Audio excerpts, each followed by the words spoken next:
If you're watching this video right now, then believe me, it's not random. It's from Allah.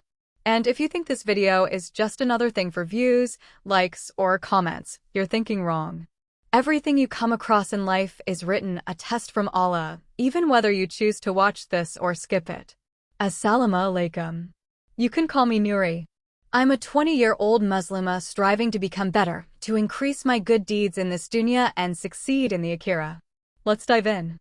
Why do you doubt yourself? You doubt yourself because you've started listening more to your fears than to your faith. You measure your worth by people's reactions instead of Allah's view of you. But let me remind you, Allah says in the Quran, indeed, Allah is with those who have taqwa and those who are doers of good. Surah An-Nahl.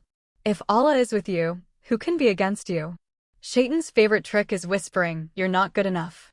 He wants you to believe that your mistakes define you forever. But your Rabb, the most merciful, tells you that your repentance, your effort, your intention, matter more than your past.